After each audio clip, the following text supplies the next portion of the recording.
वसीला उर्दू टीवी आपके रूबरू है।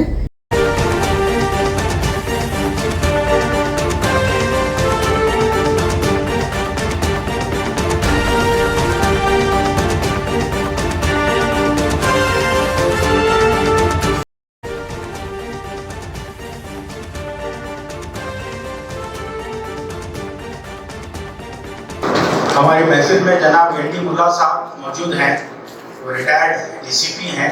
मैं उनसे दरख्वास्त करता हूँ कि वो कार्यक्रम स्टेज पर तशरीफ लाएं और मुख्तसरन अपने क़यादत का इज़हार करें। सबल है दिल बड़ी महफिल में चिल्लाना नहीं अच्छा, अदब पहला करीना है मोहब्बत के करीनों में। मैं चिल्लाने का आदी ये मेरी आदत बन गई है परेड ग्राउंड से। तो मुझे हमारे मिलन साहब या आजम साहब की तरह अच्छी उर्दू नहीं आती। शेक्सपियर के बारे में कहा गया था, a man with little Latin and no Greek. So I am बेअदब हूँ। अदीबों के महफिल में मेरी कोई जगह नहीं होनी चाहिए, मगर मेरा जज्बा इतना था सर के बारे में बात करने का कि मुझसे रहा नहीं गया। तो मैं यहाँ आपके सामने खड़ा हूँ 2 मिनट। सर के 2 इश्क हैं, जैसे फैज अहमद फैज ने कहा था सर के 2 इश्क हैं। बहुत लोगों को नहीं मालूम है, एक इश्क उनका पुलिस से है और दूसरा लिटरेचर से। दोनों से उन्होंने बराबर का इंसाफ किया है, बिल्कुल इंसाफ किया है।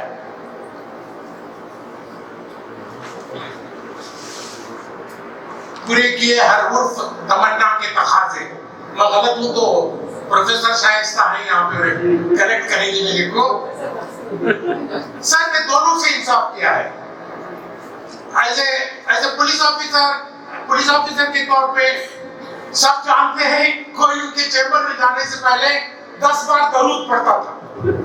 कोई उनको फेस नहीं कर, कम से कम मुझसे मेरी तो हालत खराब हो जाती थी। हालांकि मैं उनको तकरीबन 35 साल से जानता हूँ। जब पहली बार वो डिप्टी कमिश्नर बन के सिटी में आए तब मैं सब इंस्पेक्टर था। इतना ताल्लुक है, 4 बार कम से कम उनके अंडर सर्व कर चुका हूँ।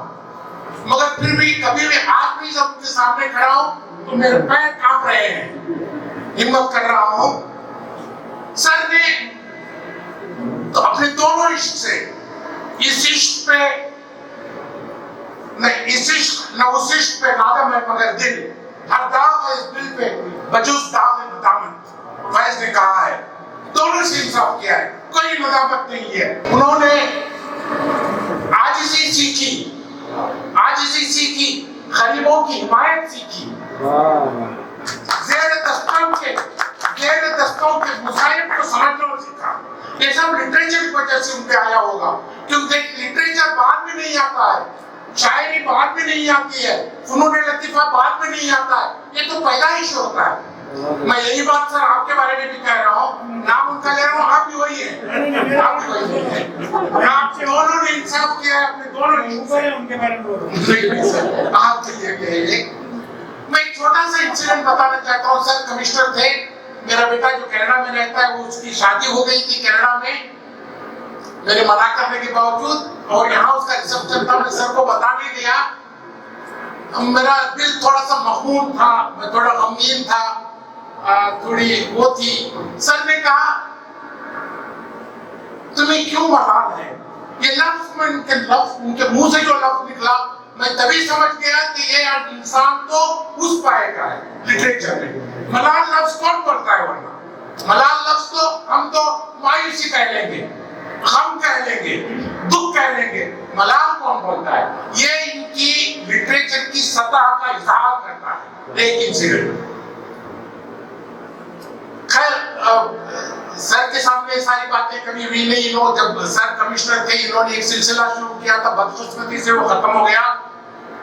एक सारे ऑफिसरों को, जूनियर और सीनियर ऑफिसरों को एक जगह जमा करते थे और उनसे कहते थे कि वो अपना कुछ भी कहे, स्टेज पे आके अपनी नज़में पढ़े, अपनी कहानियां कहे, कोई चुटकुला सुनाए। इतनी आजादी उस वक्त दे रखी थी। मगर बदकिस्मती सर के जाने के बाद में वो सिलसिला खत्म हो गया और फिर शायद शुरू न हो सका। तो ये सारी चीजें लिटरेचर की वजह से आते हैं। तो इंसान को चाहिए कि लिटरेचर को अपने अंदर, किसी भी लिटरेचर को अपने अंदर इनवाइट करें, अपने अंदर इनवाइट को sir I don't know what करें, अपने अंदर घोल लें, अपने अंदर घोल लें ताकि उनमें हमदर्दी आए, इंसानों से मोहब्बत आए। सर ये रिकॉर्ड लो तो अपने अंदर ले ले, जज कर ले, ताकि लिटरेचर एक ऐसी चीज है जो इंसान को सचमुच इंसान बनाती है, इंसान के दर्द को समझना सिखाती है, गरीबों को समझना सिखाती है। तो मैं इससे ज्यादा कुछ मेरे पास है नहीं है। मैं शुक्रिया अदा करता हूँ सर का।